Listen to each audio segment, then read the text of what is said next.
Welcome to Admin Angle, where we look at school challenges at all angles. In today's episode, we are diving into the complex world of ethical decision-making in school leadership. Today we ask, how do we as leaders balance the immediate safety, needs, and concerns for the stakeholders? How do we decide if acting or not acting is the right course? Come and listen to today's episode, where we join rich conversation with some of today's true leaders.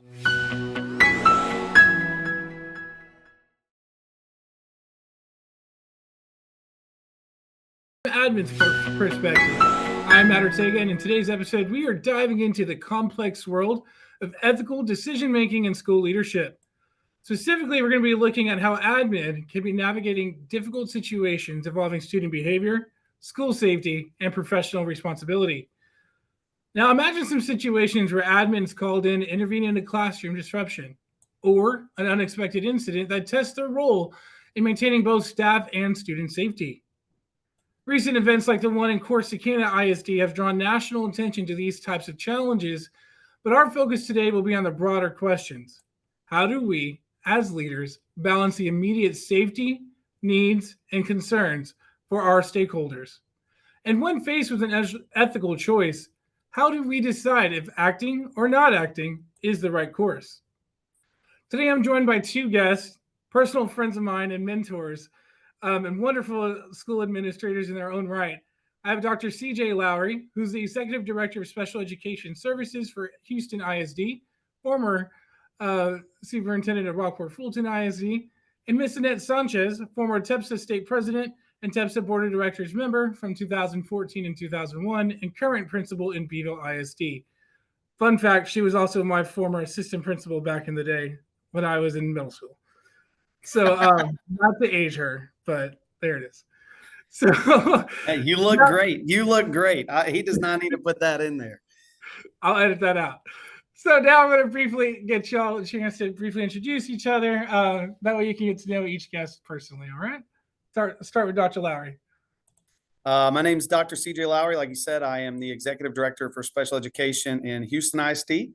I run the entire South and West divisions, which is about 137 schools. We have all of our programs there from PSI all the way up to inclusion and resource models. And obviously, in this case, what we're discussing, lots of behavior support classrooms, as well as students with autism. We have those specialized classrooms for them.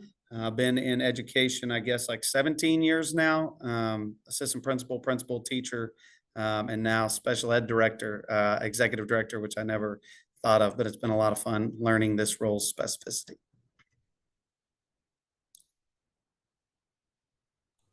All right, Annette. Hello, my name is Annette Sanchez, and I am a current elementary principal. This is my 28th year. A lot of my students are now my parents. And so I'm the past TEPSA state president and currently NASP. I sit on their board representing Zone 8, which is Texas, New Mexico, Oklahoma, Louisiana, Missouri, and Arkansas. In fact, I was just in Little Rock this weekend, meeting with those principals and basically trying to advocate. We talk to legislators about all things that are facing our school administrators. And I think right now, one of the biggest areas is not only school funding, but help for social emotional wellness of our students, staff. And I'm just glad to be here. And fun fact, I have a fun fact too, Matt. I'm an ex-clown. I used to just live the juggling life, and now I still juggle life, except this is my circus. I love that analogy. That's totally true. And I did know that one. All right. So let's go ahead and get into it. I know we have a lot of stuff to go over here. And it's rich topic, and I know our discussion can go pretty deep here. So let's go back to kind of the introduction I had using the Corsicana incident I mentioned and how quickly some situations can become some high stakes for everybody. It raises a critical question. Could incidents like the one that happened in Corsicana could have been prevented? What are your initial thoughts?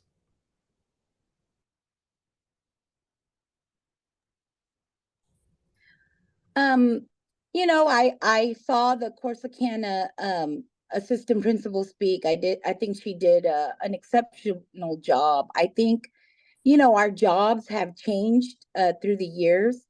I was not, obviously I'm familiar with just what I saw on social media. And I think nowadays we're dealing with so many students, and just listening to various principals and various assistant principals. Right now, we are dealing with a lot of students who do have trauma. And I think, this happened in Corsicana ISD, but it could easily happen right now in any district uh, because we do have students who have so much trauma. I think, seeing her, it's put a lot of schools just in, I guess, a reactive state, which technically we should always operate on the proactive side. Like, what can we do for those students that are experiencing trauma? And, I know right now with funding, we need to make sure that we are looking at that funding. Right now, we have appealed to our service centers for additional assistance. And I know that they just in the coastal bend, they just been given a $10 million grant to help schools in the coastal bend with staffing, with play therapists. And I think going that route so that we can give the students what they need in order to prevent that from happening. Because like I said, we saw that because it was on the news and on social media. But I guarantee you, if we asked the principal next door, the teacher next door, similar situations have happened in other schools across our nation. I think, I would take that and I would add to it. I think, you look at one of my favorite books, it's called Upstream by Dan Heath. If you've never read it, it's a great book. And really what it talks about is we're oftentimes people trying to save people drowning, when if we would get upstream, we could have the ability to really look at the problem. And I think oftentimes we in education, at least what I see, is we are working in the weeds and never getting upstream of the problems. And so could this happen? Could this be prevented? 100% it could be prevented. Now, how and by who, that's the different question, right? Do I think this teacher in this moment could have prevented this? Probably not. But my guess is, could we have prevented this from happening holistically? Absolutely. And I think some of your other questions are going to guide us into maybe some of those answers that I would have. Absolutely. And I think something to note is like I think y'all kind of align perfectly there, but I think as admin, like we have to face a place where we have to balance the safety for both students and staff, and that's the hard part. So it's going to lead me into the next kind of situation where a central theme is balancing that decision, when to act, when not to act. And as school leaders, how do we determine when intervention is necessary? What factors help us decide the right course of action? How do we get upstream, as you mentioned? And how do we balance the needs for all constituents? Parents, students, staff members, community members, other students. It's tough. So it's a real ethical dilemma that we have to go there. So it's something we gotta look at, and I'm looking forward to exploring this even more with y'all. So, Dr. Lowry, I'd like to ask you the next question is, given your experience with preventative measures and strategies, administrators can implement, sorry, given your experience with what are some preventative strategies administrators can implement to support students with behavioral needs before crisis points is even reached? And then how do these measures contribute to the overall safer school environment? Right. So a couple of things, oftentimes we see people trying to, one of my favorite quotes is you can't tier 3 your way out of a tier 1 problem. So I think tier 1 solid behavior supports at your campus and your school where you set expectations, whether it's through a PBIS system, champs, that type of stuff can be very beneficial overall. Now, that's not going to solve everything, but that's going to solve your major issues. The other thing is as educators, as we look upstream, one thing that you have to do is build capacity within your community to support kids, right? We as teachers, we keep complaining, oh, kids are on iPads too much, or kids are not getting socialization enough. Well, who are the people sticking those iPads in kids' hands? Are the teachers. Who are the people that are not requiring students to have in-person conversations? Teachers, right? So sometimes we have to look at ourselves in the mirrors. And so, systematically, how do we build the ability for kids to have in-person conversations and guide them through building and how to regulate their emotions? So building strategy for themselves to regulate those emotions. So those are some strategies that I would put into place is how do we build capacity for kids to regulate emotion? And a lot of that, the research shows, is actually tied to reading books. A lot of times we as adults decide, oh, well, we're not going to read books to kids anymore. Well, books are actually, brain research show that books are the best way to get kids to step into the feet or the shoes of other people's and build empathy. A lot of times when you have these major disruptions or these major behavior issues, it goes back to two things. One, they don't have the ability to build empathy, and two, they don't know how to regulate those emotions. And I tell people all the time, how do you teach a kid math? Well, you don't just tell them what to do. You tell them what to do, then you practice it, then you teach them a little more, and then you practice it, and then you teach them a little more, and then you practice it. Behaviors are often the exact same way, but we don't give it the same attention as we do math, science, reading, and social studies. And we keep complaining, parents don't, parents don't, parents don't. Well, then what are you doing upstream to build a solid parent information and parent classrooms to teach parents how to aid these two things, building empathy and regulating emotion at home? Because often kids that don't know how to regulate their emotion, where are they learning that lack of talent from? Typically from a parent. So those are some things that you can look at there strategically. Hopefully that answered that for you. Absolutely. Annette, you want to add anything? I think just to reiterate that, also just making sure we're creating those support systems, because just fostering that open communication around safety concerns, I think, is just a big deal. Just people want to feel heard, and also, making sure that you have training. Sometimes when students are experiencing issues at school, they're experiencing the same issues at home. I mean, we have parents that, they come to school and they're like, well, we don't know what to do because, our child is acting like this at home, and they need strategies too. So I think if we start early and kind of have that open parent communication, that will also help with the students. But in the long run, we have the kids and we do need to show them how to deal with their emotions.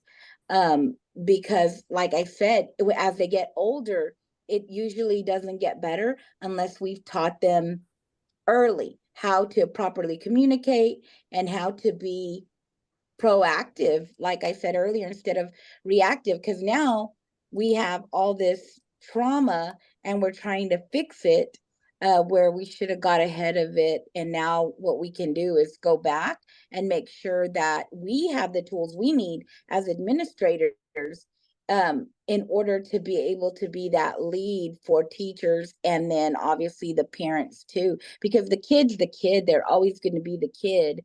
And it's our job to help them through, this journey and help them through those emotions so they can be successful adults. Absolutely. I think one of the big concerns here is also staff well-being. When we ask staff to handle potentially dangerous situations, whether it's a student in crisis or physical violence, we're asking them to do a lot mentally and physically. How do administrators support the mental and physical health of their staff, particularly when they may have concerns about their own safety and the staff is coming up to you with concerns? When do we act? How do we act? What's appropriate here? Dr. Lowry, you want to start? Sure. I mean, I think the first thing is, and I think Annette kind of made the comment that you have to train staff. And a lot of times, teachers go to school to teach math, science, English, social studies. They don't get that training for what does it look like to truly de-escalate a situation. And so teaching staff members how to de-escalate a situation and remove themselves from it as needed. I tell my staff all the time, I don't care what the kid tears up in your office, what they tear up in the room, like that's all fixable. Don't put yourself in that situation. If they want to tear stuff up, let them tear it up. We'll deal with it afterwards. But I think a lot of times teachers try to go in and save the day. And remember, you're not Superman, you're not Superwoman. But then the other side is for staff safety, both physically and emotionally, they have to be taking care of themselves, right? I always preach to you guys, go for that walk, read that book, make sure that you go home at a decent time. I tell everybody, if you want to be successful in life, you have to work some extra hours. That's just how it goes. But at the end of the day, if you're okay and you're doing your job and you're not necessarily looking to move up, but you're just looking to do your job well, you should be able to do that in 8 hours a day. And you should be able to go home at a decent time if you're being effective and efficient with your time. And then you need to go make sure that you're eating a healthy diet, that you're working out, and doing those fun things for yourself outside of those work hours. Annette? I agree. I agree with that wholeheartedly, because you have to be just ready for work and ready to deal with anything that comes at you. And I think, I'm not that I want to throw a program out because we use a certain program. It's called a crisis prevention intervention. And it's very good as far as teaching. And we do it for our entire staff, from the teachers to the paraprofessionals. And I think that helps because I think we want to deal with the behavior at its lowest level, right? So making sure we're de-escalating and making sure that you have that balance of the needs of all stakeholders, because you want to be equitable, not necessarily equal. But involve your teachers in the process. Like, at the beginning of the year, if you know that you have had a tough year, even when you're going through it, bring them in and say, hey, listen, I know we're dealing with these issues and we have some opportunities. What are the main issues that you need help with? What can I support you with? Because I think being heard is the biggest thing from staff. They want to make sure they're valued and they're being heard. And just like we tell them to build the relationships with their students, we have to build that relationship just so we can promote, what our shared goals are, and then have those as a collective goal. Because, you don't want to have a staff member who feels like they're not supported, because once you have that, that's when there's an issue. And I think, providing that training, providing that support, what is available, if you're injured, what can I do to support you? Make that phone call. Hey, I know you went through this today. Let's walk through it and let's see what you need at this time for the staff member. I love that both of y'all said that. And I think something that's helped me and my staff here on campus is literally just having food and snacks in our room in my office and just saying, come and relax. Just I'll put some music on. Let's vibe for a little bit. You decompress. And I think, like you mentioned, making that connection with the staff in it is really important, to where they feel comfortable enough, one, to say, I can come in and relax and tell you exactly what I want to say with no qualms.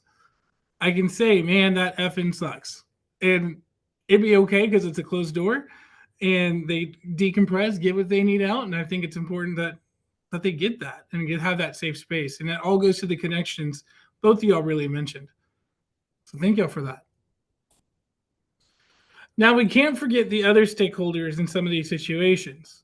Think about like the other students that we have in the classroom. Maybe their parents, maybe the parents of that student, the broader community. The way we handle one student's behavioral issue can impact all of these groups. So, how can admin communicate with all these stakeholders that may have concerns when it comes to these challenging situations? Dr. Lowry? Yeah, so I think it's getting ahead and building trust. A lot of times, and just kind of going back to the Corsicana incident, like you don't get to talk about how that situation went because we're talking about a minor. So that's an issue, as well as with the employee, they have their own rights. So a lot of times, what's tough at schools is we don't really get to tell the community the truth, or at least not. Sorry, maybe not the truth, but we don't get to tell the community the whole story. Right. So a lot of times what we have to do is we have to tell our community, hey, you have to trust us. So over time, you as a school district and you as a leader, you have to build trust for your community. So when a situation like this happens, you can say, hey, we're handling it as best as we can. You're going to have to trust our good judgment. And they can trust that if you've given good judgment ahead of time and really been forthcoming when you can with the community. If you're trying to make sure that you protect both the students and the teachers, all of our stakeholders, and making sure everybody's safe, again, that gets to getting upstream. What are you doing for the community? When you are a leader in the school district, you're really a leader in the community. So that means you need to get out there and have these tough conversations with the community members, whether that is pushing more books on reading. Maybe it's showing these parents that, hey, maybe social media is not good. And that may be the easy parenting to say yes, but the tough parenting will build better systems within our school districts. Inviting them to come see your school district, inviting them to come see what your classrooms look like. As I tell you guys all the time, Mr. Ortega, when I talk to you, it's like, hey, quit telling me kids these days, right? And so parents, a lot of times, they assume schools look like what they looked like when they were there. And then they believe whatever they see on CNN or Fox News or CNBC or on Facebook, that it's just this awful place for kids to be. When in reality, it's this amazing place for kids to be. But just like anywhere else, it does have its problems. So, I think it's really about being open and authentic with your constituents and your customers. But then when there are issues raised, you've got to truly look into them and see like, hey, is there a problem with our system? And then how can we fix that system? Because every system gets the results it was perfectly built to get. Absolutely. Not you want to add on anything? Yes, I mean, I agree too about, just fostering a transparent, open culture and just communicating proactively. There's a lot of things that, that we can't explain. We don't have all the answers, and there's a lot of things that are confidential. So I just think, when facing just difficult decisions, we need to just make sure that we have that clarity, that we are being transparent in what's available. And a lot of times, when you have that, when the parent trusts you, when stakeholders trust you, and they know that you are going to do everything in your power to make sure their kids are safe, I think that's the best place to be, because if something happens, you can just be transparent. Say, look, this happened, and these are my actions. Because our call is to stop, to listen, and to act. I think when administrators have issues sometimes with parents, is because the parents don't feel like they're being heard or being validated. And so you always want to make sure that you include, your key voices, that you're having those meetings with parents, um, because it's just, you have to be collaborative in your problem solving. You can't share because of confidentiality, but when you're collaborative in problem solving, your school and your staff will come out the best for it. And like I said, I always make sure I'm vulnerable, with the staff, because we are called to lead, so a lot of times we're viewed as these gurus, but technically, we also need that support from our administration. And I think that is super important, because I feel free within my school, because I feel like I have the support of my supervisor, my superintendent, you know, um, and I think that makes a big difference. And it makes a difference in the teachers too, if they know that you're looking at their best interest. And I always tell the teachers, this is a student, we're going to support you, and then we're going to help you support this student. And I think advocacy, and I get on my advocacy because, like I said, money, we need the money because we need legislation so every school can have a play therapist. Every school can have that support that they need. And right now, we are that person within my district. I like that note on vulnerability, and I think I love everything y'all both said on that. So thank y'all for both sharing that. But I think being vulnerable with your staff and honest with them, I think that's important too. Um, because I mean, that's the only way you can connect with your staff and make that connection with others in reality. I'm going to shift gears here a little bit. And Annette, I'm going to draw from your TEPSA experience in your NAECP SP, I'm sorry, NAESP experience. Um, you've worked with parents and community leaders. How do you address those concerns, especially when it comes to resource diversion and the amount of attention there? Have you come across those concerns? Is that something that we as admin need to think about? Well, as far as resources, obviously, you know, just as a building principal, we want as much resources that we can have for our schools. That's the bottom line. But a budget is a budget. As far as, reallocating funds or, you know, having that beginning of the year, it's making sure that we keep the first things first. Like, we do zero budgeting. And like I said, it's trying to find those grants right now because our funding is still focused on a 2019 funding cycle. And so that $10 million, I mean, that sounds like a lot of money, in the wide scheme of thing, it is not, but there are grants out there for mental health and mental wellness. I think, as far as the stakeholders with the parents and the teachers, they're not really familiar with the school budgeting procedures. So I've never run into that. I do hear a lot of principals saying that they need more support in mental health. And I guess this year and last year is the first time I've been hearing from principals that they need that for their staff members and their teachers. And so, I talked to my HR because, like I said, we're not an army of one, and kind of they said that they're putting together something where, so if teachers are having, some mental health issues within themselves, then we have the resources to provide them too. And I'm not sure if if everybody is hearing that, but I do know that everybody that I know just within the Texas system um, is focusing on the mental health now of adults. Because, and I'll tell you, I'm one of those people that I used to be prior to COVID. I feel like I've changed because I used to be like, well, you know what, just get over it. You chose this, and this is the job you chose, and all of that, the behavior, it comes with the job. So you just need to do it. And that's it. That's your job. That's what you're doing. That's why you chose to be here. And I look back and thinking, how did I even just verbalize that? Because we chose the job to make an impact, just like teachers did.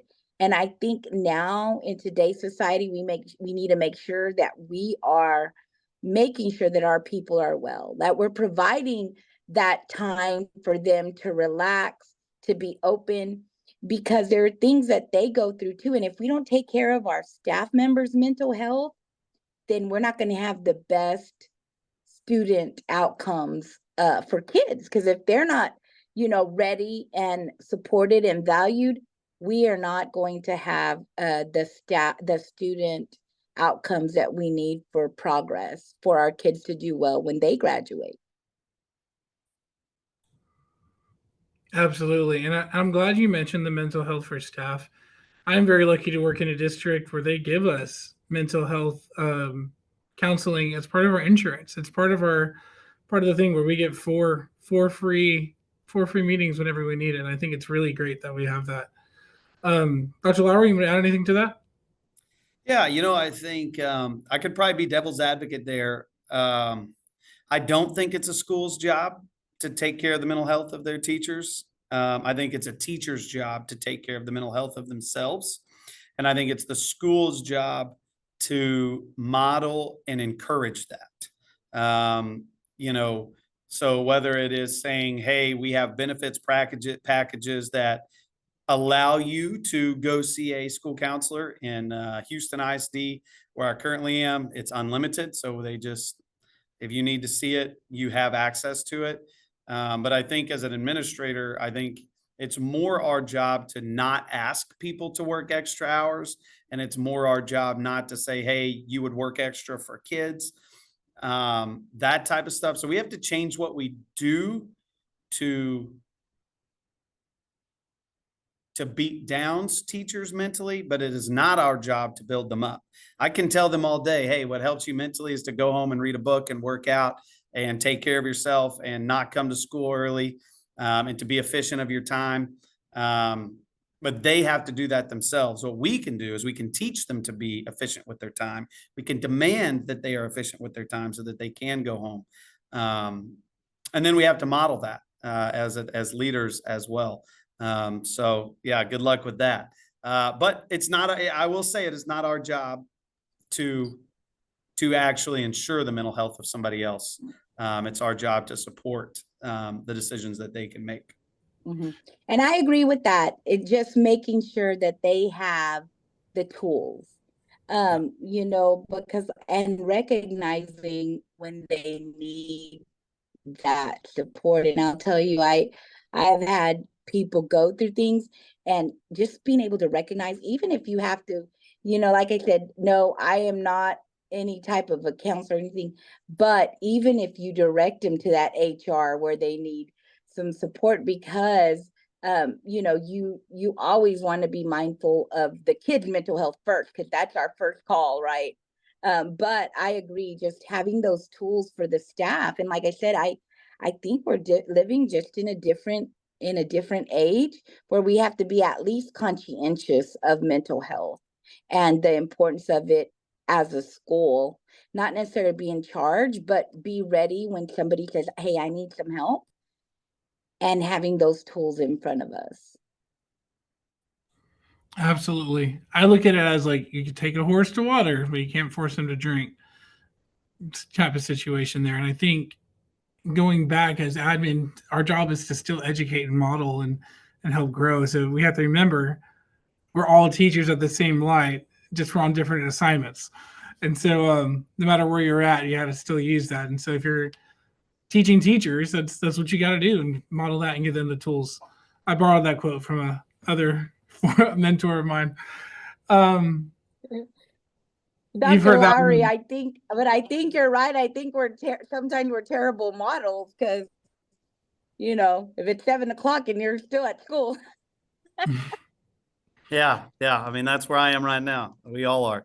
So I think that's really the bigger piece. Yeah. is how do we model that, and how do we change the expectation for ourselves? Teachers, I will say, we have allowed ourselves to be, for lack of a better term, used by the education system to be underpaid, undervalued, and then we in turn undervalue ourselves and underpay ourselves. So if we want to fix the system, we are the fix in the system.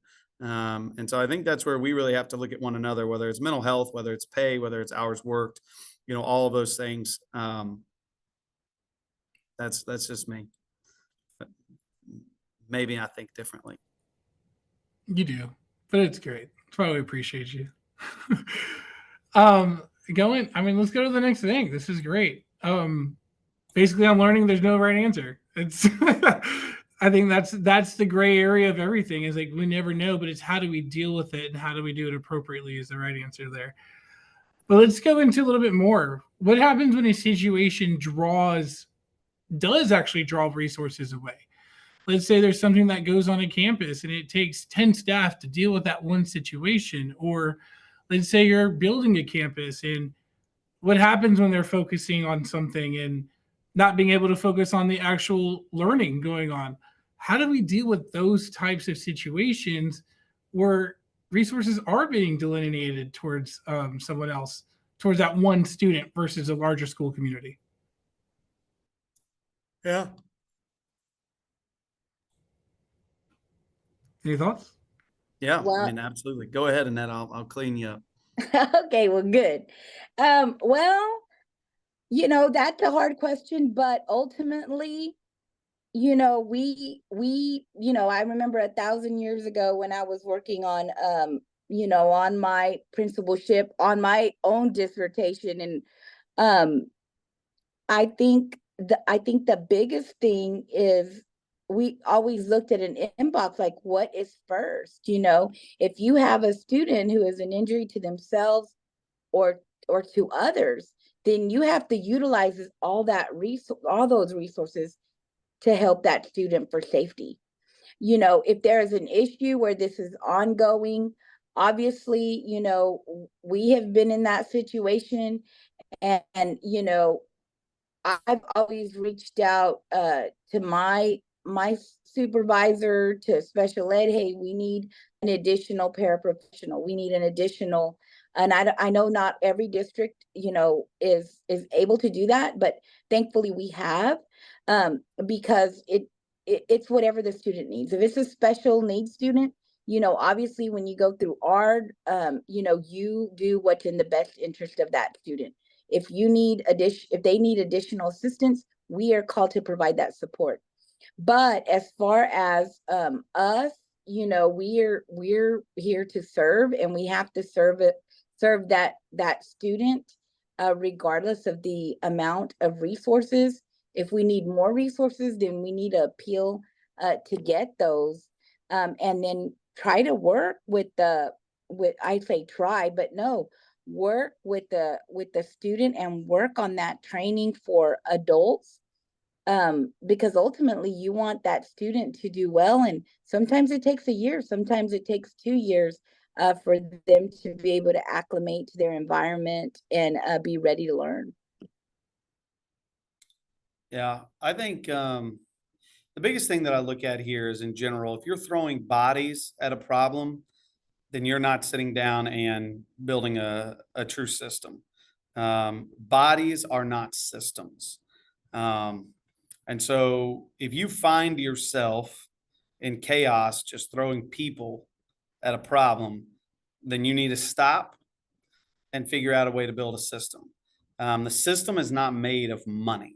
So therefore you cannot continue to throw bodies, which is why in public school that we are in a problem right now, is because we just keep asking for more money and more bodies, which have not equated to student success or student achievement. So what you have to look at most of the time is, again, how do you get upstream? What's the true problem?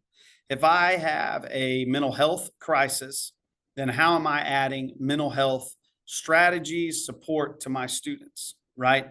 So instead of maybe asking for 6 new SPED teachers, what if I asked for 1 mental health counselor?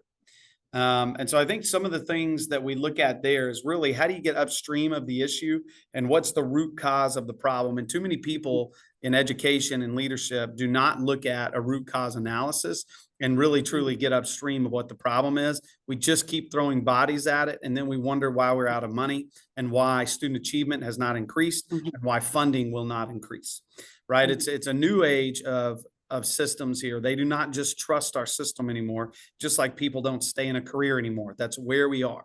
And we have to admit that, and then understand that moving forward, things are going to look different, right? And how things happened in 1990 and 2010 and 2015 and 2020 are not the way that they're going to happen in 2025 and beyond.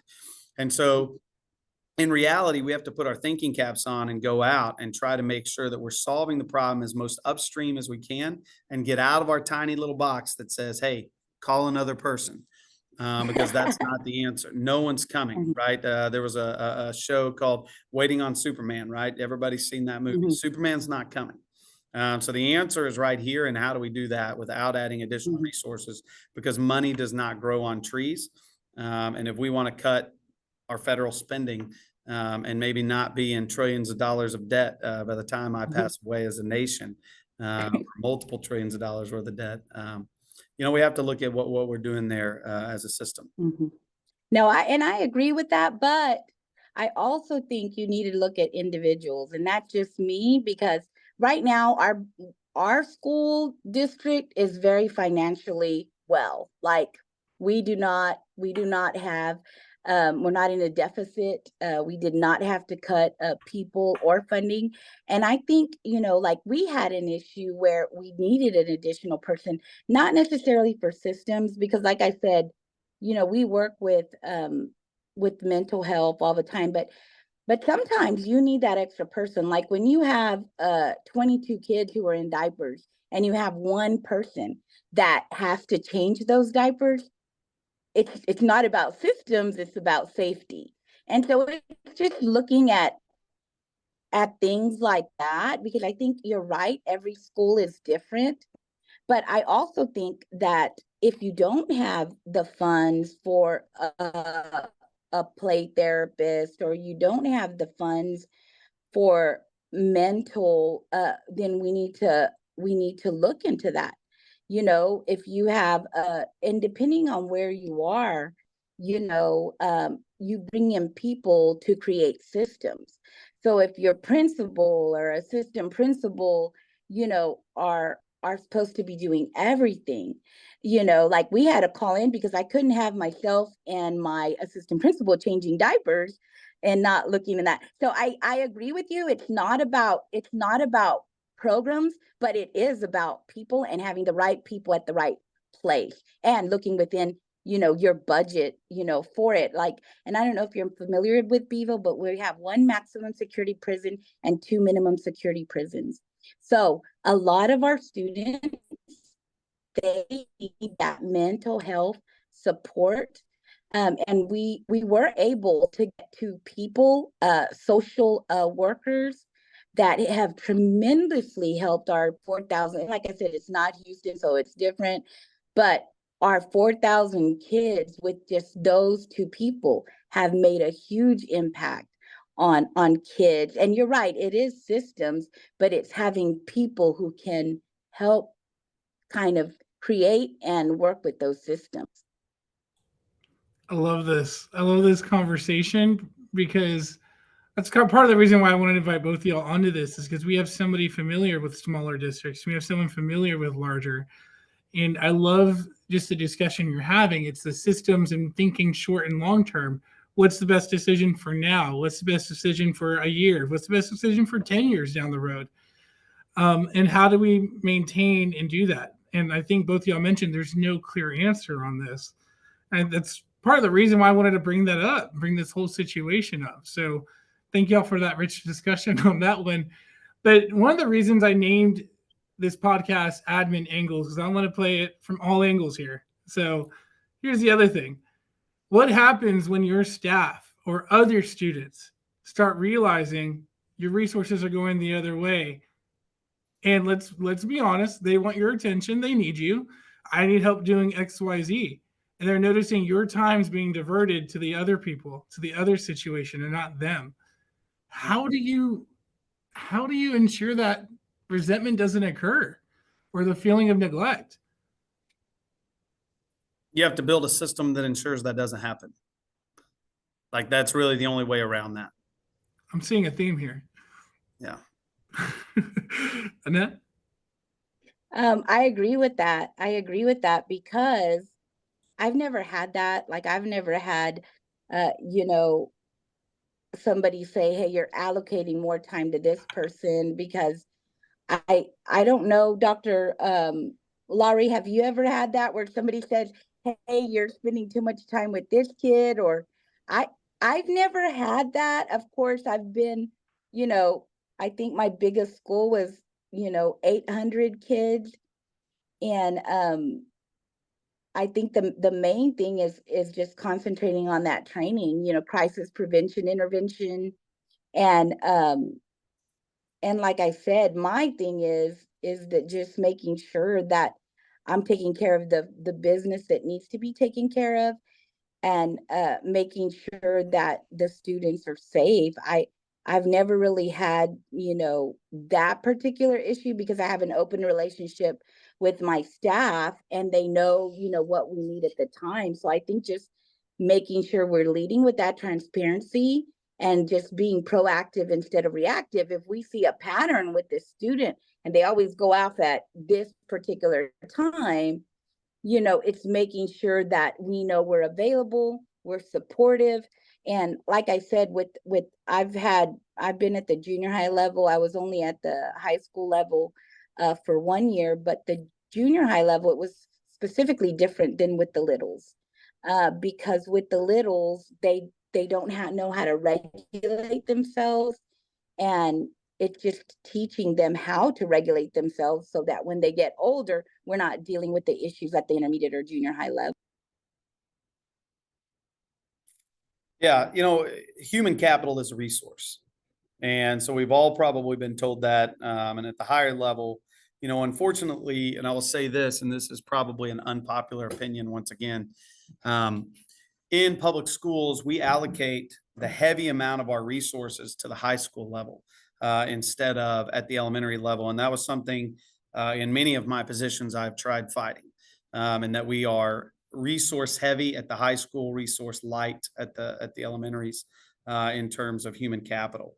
And so what you have to look at is if people are saying, hey, you're not there, then you have to reallocate your calendar and your systems and say, hey, where can I reallocate myself as human capital? And then how can I build capacity in other people to allow them to take on that role? And oftentimes as leaders, you think you are Superman and you think you can be everywhere, but you have to build the capacity in the people around you to do their job and support them in doing that job.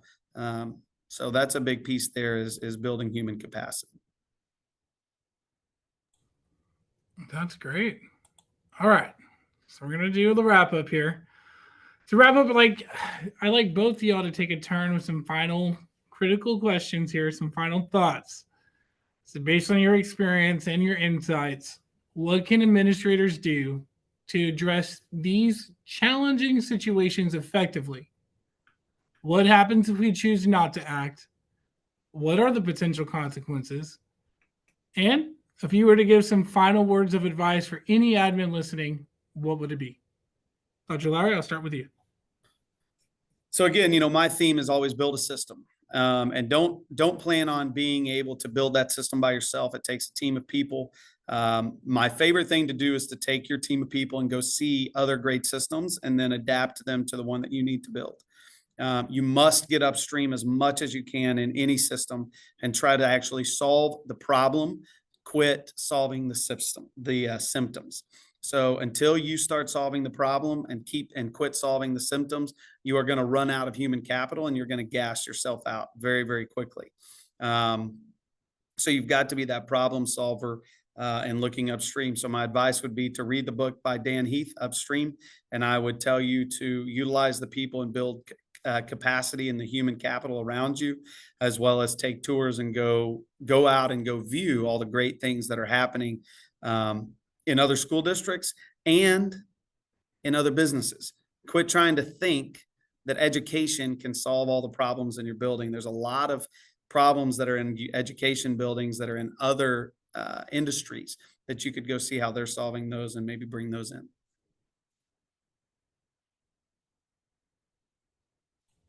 Annette, any final thoughts?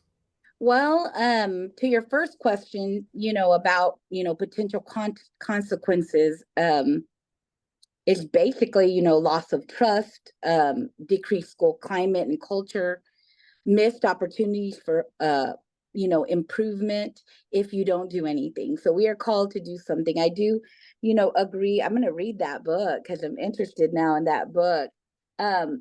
But I think like Dr. Lowry said, go out and look at people, I think that's important. I've had several schools come visit my campus just because I feel we have very good systems. In fact, down your way, is it Port Neches Groves ISD, PNG ISD? I don't know if you're familiar with that area, Dr. Lowry. But they came to come see our systems here. And then I'm lucky enough to go and see other people's school districts just because I travel the state. And I'll tell you, a lot of times we think we have big issues, but there are some other states that need our help. Texas's help with their systems.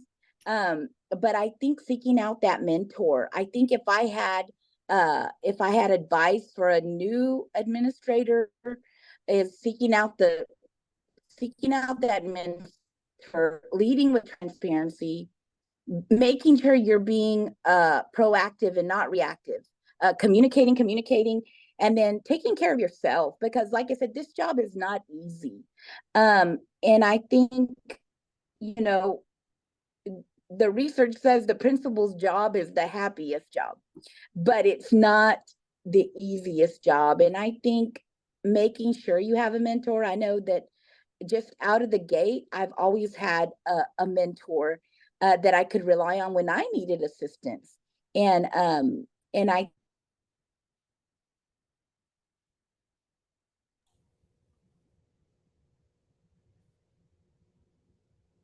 Oh no, she froze. Uh-oh.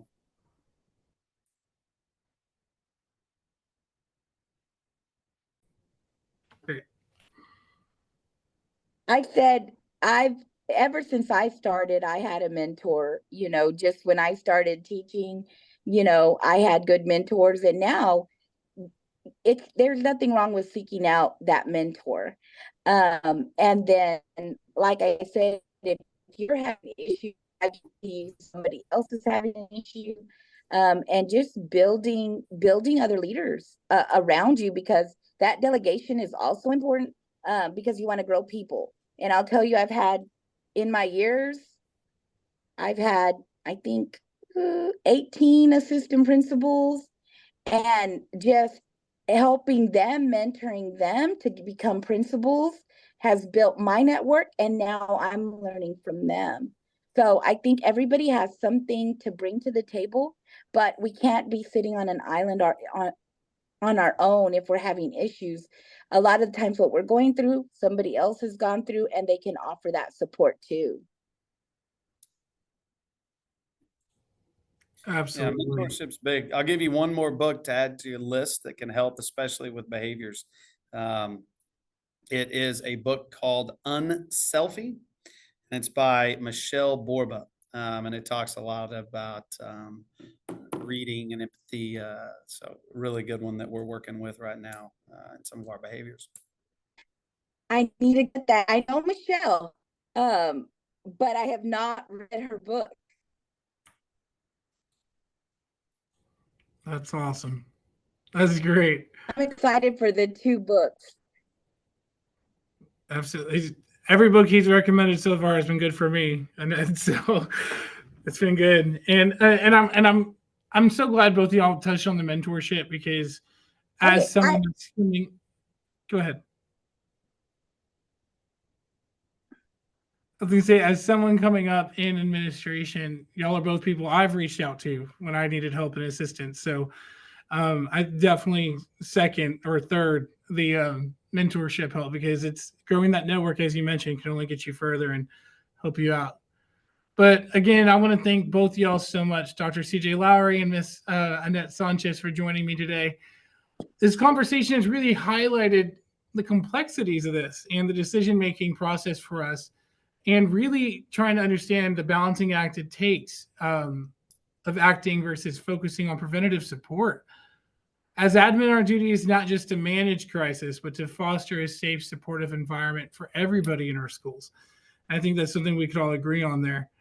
But as I've discovered here, it's hard, but I think there's some themes that we can take away from this, whether it's building systems, whether it's getting mentorship, whether it's getting upstream on the issues. I think we could all agree that our goal is still to serve our students and make sure that everyone is safe in that environment that we have.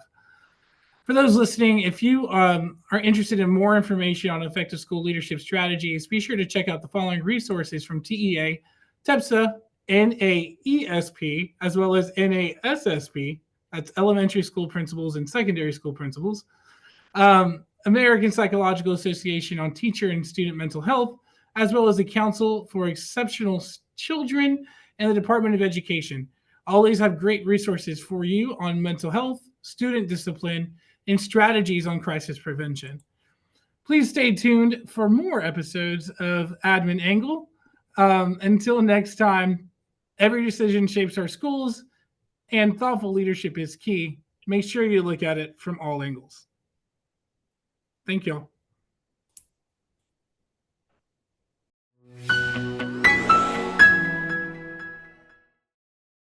Thank you for listening in to Admin Angle. Be sure to like and subscribe for more discussion on real-life issues all school administrators may face.